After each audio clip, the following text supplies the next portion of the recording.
pemirsa Unhas TV, senang sekali saya Zara Sabita Suceng dapat kembali menjumpai Anda dalam Unhas Daily.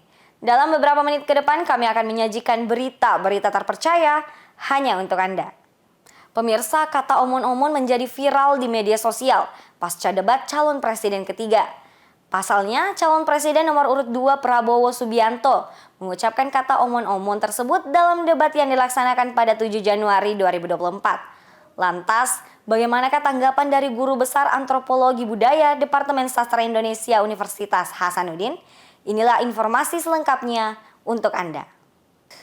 Dalam debat Capres ketiga yang diselenggarakan baru-baru ini, media sosial dikejutkan oleh pernyataan kontroversial dari paslon nomor 2, Prabowo Subianto. Istilah omon-omon yang diucapkannya menjadi viral dan mengundang berbagai reaksi dari masyarakat. Pernyataan tersebut langsung memicu berbagai diskusi dan perdebatan di berbagai platform media sosial. Banyak netizen yang mengungkapkan kebingungan dan mengeksplorasi arti sebenarnya dari istilah omon-omon. Respon dari pihak pendukung paslon nomor 2 sangat bervariasi. Ada yang mencoba menjelaskan dan memahami makna omon-omon secara positif. Sementara sebagian lainnya menilai perlu ada klarifikasi lebih lanjut. Sejumlah tokoh politik juga turut menanggapi pernyataan tersebut, baik dengan mendukung maupun mengkritik. Kubu lawan politik memanfaatkan kejadian ini untuk mengkritik dan menciptakan narasi yang dapat merugikan paslon nomor 2. Mereka menuntut klarifikasi lebih lanjut dan menganggap pernyataan tersebut sebagai contoh kurangnya kejelasan dalam pandangan dan rencana politik. Terima kasih atas kunjungannya ke sini untuk berbagi tentang interpretasi kita tentang dialog presiden yang baru saja kita saksikan bersama. Jadi dalam pandangan saya ketika awal-awal Pak Prabowo itu mengungkapkan kata omon-omon, sebenarnya bukan omon-omon, dia bilang omon-omon, itu candaan. Ya, dalam masa dia candaan beliau sebagai keakraban dulu dengan Pak Anies, ya, yang dulu waktu mau jadi wali kota DKI Jakarta, ya, seperti yang pernah diungkapkan Pak Prabowo. Ya. Jadi saya melihatnya itu awalnya candaan-candaan saja sebagai orang yang bersahabat, berteman, ya. Walaupun dalam penggunaan bahasa Indonesia baku ya itu tidak tepat. Ya kan, tidak tepat itu dalam penggunaan omong-omong, ya. Dan itulah tadi beliau bukan berarti tidak tahu berbahasa Indonesia yang benar, ya, bukan menurut saya. Itu candaan saja, walaupun dalam perkembangan selanjutnya ada nuansa-nuansa, gitu ya, nuansa saling ini dengan Pak Anies. Ya. Bisa saja itu bergantung interpretasi, ya, bergantung interpretasi tentang kata omon-omon. Ya, kalau omon-omon lain kan itu bahasa Indonesia, tapi omon-omon itu dalam pandangan saya itu candaan-candaan, ya, candaan-candaan orang yang bersahabat. Kalau orang Bugis Makassar, ke situ, apalagi itu teman, kan begitu, ya, dalam begitu orang. Tapi dalam perkembangan selanjutnya dialog antara Pak Prabowo dengan Anies itu ya memang ada kelihatan Pak Prabowo itu agak ini sedikit, ya, Anies. Tapi itu kan ada latar, ya, ada latar belakang. Mengapa Pak Prabowo mengatakan begitu? Ya kan ada latar belakangnya karena dia tanda petik diserang, ya, tentang apa itu pengadaan itu dalam dunia pertahanan. Sehingga Prabowo juga menurut saya manusiawi lah itu, ya. Dalam bahasa Indonesia itu kan ada namanya bahasa Indonesia yang baik dan benar. Bahasa omon-omon ini ada komunitas, ada tempatnya. Kalau penggunaan bahasa Indonesia yang baik dan benar yang mesti digunakan di dalam setiap pertemuan resmi itu secara undang-undang kenegaraan dalam berbahasa Indonesia, ya, itu merusak, ya. Tapi kalau dianggap sebagai candaan, sebagai bagian yang tidak ini, ya, itu bahasa gaulnya anak muda kan ada itu. ya dia bisa menciptakan bahasa-bahasa untuk mengakrabkan komunitas di antara mereka. Nah itu saya kira saya punya penekanan. Dalam hal apa? Jadi kalau dalam hal bahasa Indonesia baku ya itu agak merusak ya dalam penggunaan bahasa Indonesia baku. Tapi ada kan tempat seperti yang saya sampaikan tadi. Tapi kalau dalam hal bahasa-bahasa gaul, ya ini berdinamika, ini bahasa berdinamika.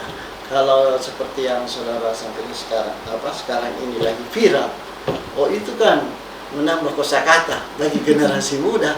Ada kata omong-omong, yang cenderung itu omong kosong. Ku banyak bicara saja itu, ya.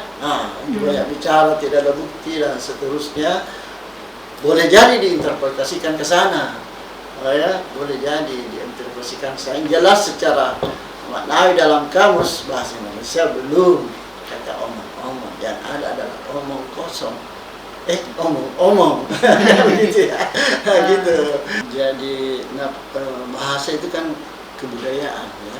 Kebudayaan itu berdinamika, bergantung dari pengguna bahasa. Ya. Jadi boleh jadi kalau masyarakat lebih banyak menggunakan dan pihak penentu kebijakan bahasa Indonesia memasukkan kata omong-omong itu dan memberi artian lain, kan? Memberi arti. Begitu kan namanya kosakata yang masuk dalam bahasa Indonesia baku itu, ya begitu prosesnya. Ya, awalnya dari bahasa daerah, bahasa asing atau digunakan oleh masyarakat banyak, ditarilah oleh menjadi bahasa Indonesia. Boleh jadi, boleh jadi itu menjadi satu. Ya, apalagi kalau seperti Anda katakan tadi, sekarang sudah viral. Ya, generasi muda banyak menggunakan itu, ya boleh jadi menjadi bahasa Indonesia yang baik dan benar. Tapi kalau perkembangannya tidak ini, ya itu tadi bisa merusak juga. Tapi itu tadi secara teori memasukkan satu kosakata dalam bahasa Indonesia itu adalah itu kalau digunakan oleh banyak orang, ya, dan dimungkinkan menjadi satu dimasukkan ke dalam bahasa Indonesia baku itu, ya berkemungkinan, ya kan ada dari bahasa daerah kah atau bahasa asing kah atau dari itu penentu kebijakan pengembangan bahasa Indonesia ya yang bisa menentukan itu. Itu ya tentu bagi pihak setiap yang menggunakan ya sah-sah saja. Setiap calon kan punya tim-tim sendiri, strategi tersendiri yang mesti dia gunakan untuk itu. Ya walaupun secara mungkin ada yang melihat bahwa itu kasar gitu ya Prabowo, tapi itu tadi saya sempat waktu memperhatikan berawal dari candaan, ya akan tetapi dalam perkembangan diskusi selanjutnya ya terkesan Pak Prabowo itu agak tapi kan dia latar belakang dari ya kita paham lah bagaimana latar belakang beliau ya yang dari TNI dan apa seterusnya, jadi berkemungkinan menggunakan bahasa karena latarnya tadi ya dia latar karena dia sama Pak Anies ya sehingga dia canda yang bernuansa menyindir lah begitu ya, canda yang bernuansa. Tapi candanya itu karena saya tahu bahwa beliau dengan Pak Prabowo dan Pak Anies itu sebenarnya bersahabat, berteman, maka dia menggunakan bahasa itu. Tapi dalam perkembangan selanjutnya, ya memang ada nuansa kritisnya, ya. Tapi kan saling mengkritik. Walaupun menurut saya sebenarnya dalam debat itu tidak perlu seperti itu, ya baik Pak Anies maupun Pak Prabowo menyampaikan saja apa yang mau dilakukan sebagai presiden, apa tidak perlu saling menyerang seperti itu menurut saya. Kedepannya mestinya itu tidak perlu terkesan menyerang pribadi-pribadi seperti itu. Profesor Tako Bandung menyampaikan harapannya bahwa sebaiknya sebagai warga negara yang baik, kita harus menggunakan bahasa Indonesia dengan baik dan benar. Andrea Ririn Karina, Taslia Ramadhani, Unhas TV. Temu Nasional Jaringan Penjaminan Mutu Perguruan Tinggi Negeri Badan Hukum yang diselenggarakan oleh Lembaga Pengembangan Penjaminan Mutu Pendidikan Universitas Hasanuddin di Makassar pada Kamis 11 Januari 2024 telah berhasil digelar. Berbagai aspek yang menjadi fokus pembahasan dalam pertemuan tersebut. Berikut berita selengkapnya untuk Anda. Acara Temu Nasional yang diselenggarakan di Universitas Hasanuddin berlangsung selama 2 hari. Pada hari pertama kegiatan, seluruh pengurus jaringan unit mutu perguruan tinggi Badan Hukum atau JUM PTNBH berkumpul untuk membahas kerangka acuan kerja. Sementara pada hari kedua, dilaksanakan pelantikan kepengurusan. Kegiatan ini dihadiri oleh perwakilan dosen dari 21 PTNBH se-Indonesia. Acara ini merupakan wadah penting bagi para akademisi untuk menyuarakan sikap bersama dalam membangun budaya mutu pendidikan tinggi. Pada pertemuan ini diputuskan untuk mengganti nama Jaringan Unit Mutu atau JUM PTNBH menjadi Jaringan Penjaminan Mutu atau JPM PTNBH.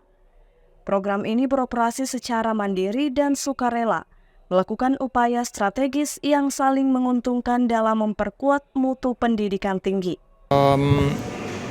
Kami PTNBH itu punya tradisi yang berbeda-beda. Itulah sebabnya kami berkumpul di sini begitu.